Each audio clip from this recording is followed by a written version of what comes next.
Hello everyone, pulling the 67 out. I know we have a big weekend. I'm not sure what's going on here in Grand Rapids. I think it's called a Metro Cruise. I haven't been to one of those in a long time. I don't want to risk hurting the car, taking it down there, someone running into it. You know, there's all sorts of crazies out there. I know it's a big event and all that, and I used to do that all the time, but I'm going to leave it here, just kind of relax in my drive, watch the good cars go by, maybe show it in my yard. First time I've started it this year, actually. I haven't fired it. I emptied my carburetors out, or my carburetor. It's got E85 in it, and so when it sits a long time, if I don't start it, that's not good for it. It'll actually get kind of like gummed up inside the bowls and all that. So it's always good to pull those bowls off and drain your gas. I actually submerge my whole carburetor when I take it apart in regular gasoline, and that kind of like lubricates it basically and saves it from any chalking or, you know, any of that they call it distiller's moss with the E85, the ethanol, and it actually gets, and you'll notice this, you'll get it down inside your plenum of your intake. It'll be like a black tar, just a coating, real thin. Doesn't affect the car, by the way, or the engine. I thought it might detract from horsepower. I actually tested it. It doesn't make a difference. So don't worry about that if it's in there. Yeah, you can clean it when you do an engine build or something like that, but you don't have to worry about that, just to let you know. But anyway, it's running great. This thing never runs hot. I street drove this a lot, and I got that figured out. In fact, I have to actually have I got a little painless rheostat to adjust my fans when they come on. I got dual spall fans, and otherwise it'll run 160 all the time, and that's too cold. So like when I'm at the track, I like to run it at 180. So I make sure that monitors, or that modulates that temperature, and it's real simple to do. But yeah, sweet little car. I hate to sell it, but I am going to sell it. I'm not sure when that's going to be. I got to do it before I die, because my family isn't going to know what to do with this thing. And it's going to be a great car for somebody. Just so you guys know, just let me let you know about this. That motor is fresh off the dyno. I actually drove it. I drove it to a car show, which is about probably 4 miles away, last summer. And then I took it to another car show, which is about another 5 miles away and back. That's all it's been driven on the street. Fresh motor, 908 horsepower, naturally aspirated on ethanol, on the dyno. It's got a brand new rear end. In fact, I got to thank Go Fast Productions here. Sorry about this. Go Fast Productions, because they've got a great guy there, Eric, that does rear ends. That's a 12 bolt. But it's not a 12 bolt, because it's good to 1200 horsepower.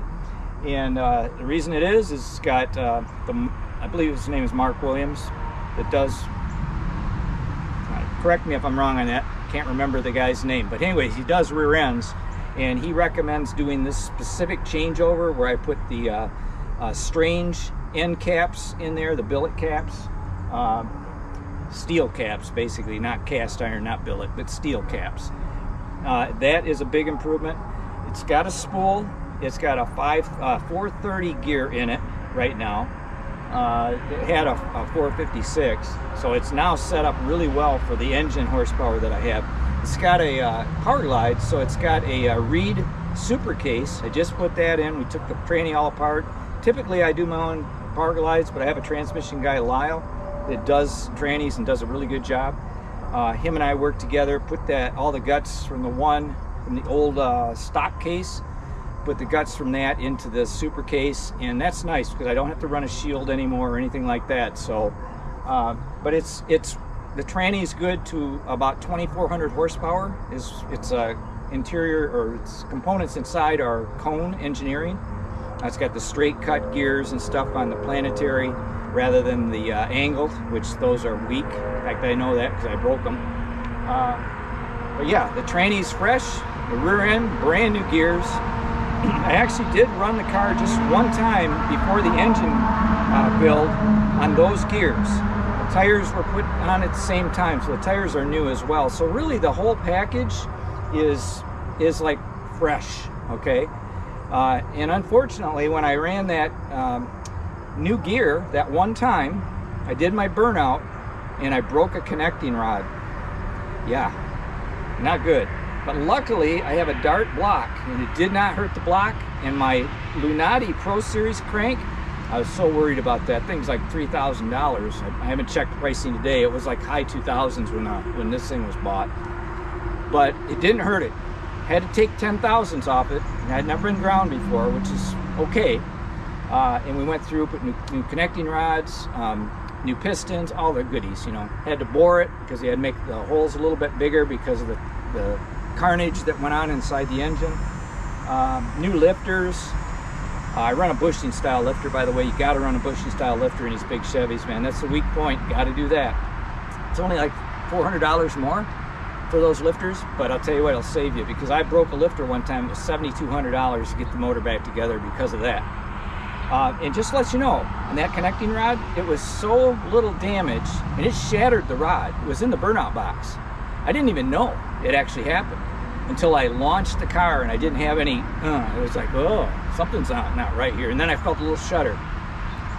That connecting rod break cost $7,600 to fix it. Still a lot, but a lot less than I thought it was going to be, because I got lucky, really did. Anyway, that motor is fresh, brand new, no leaks, runs great. All the vacuum is good. I run a vacuum pump, looks good. It's making 33 horsepower more than the last build.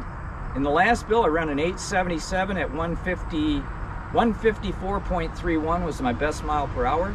I'm anticipating with the numbers on a desktop dyno, this will run now in the low 860s. And not sure about mile per hour, but it's probably going to be closer to 158, maybe 157 right there. You don't get a lot more horsepower, but there's going to be more horsepower. One more thing I got to add. I did put a new cone converter in it because it had an 8-inch. And the 8-inch, I was actually blowing through it, and I was seeing it at the end when I was running the car at the track. I had made 326 passes when I finally took that motor out. Real good build. Street cam in it too, by the way. And you guys can look at my channel, and I think I actually show the build sheet on this. But anyway, if I don't, just reach out to me. But it's got a fairly mild cam in it because I do street drive it. But oh, what was I going to say? Well, 908 horsepower, 33 horsepower more. Gonna run 860s. We're sure of that, in the 860s somewhere, but probably low 860s. Because of the more horsepower. Oh, the Cone Engineering converter. Had to go to a 9-inch from the 8-inch because the 9 was more conducive to this engine. I sent the old one down to Cone and the dyno numbers, and they said, you know, we could build you another or go through this one and freshen it, but there's no room to adjust inside here because it's just too small in diameter. I don't know all the science and all that behind them. But they said that we're going to have to, we recommend that you go with a 9-inch because that gives you more room for us to tweak it. And anytime you have a converter built, you need to take it to the track. I have data acquisition on this so I can see the RPM. And this setup with the weight of this car and me in it, my gear on and everything, if it launches and it flashes the converter to 6,130 RPM. I leave on a two-step. I leave at 5,000 RPM.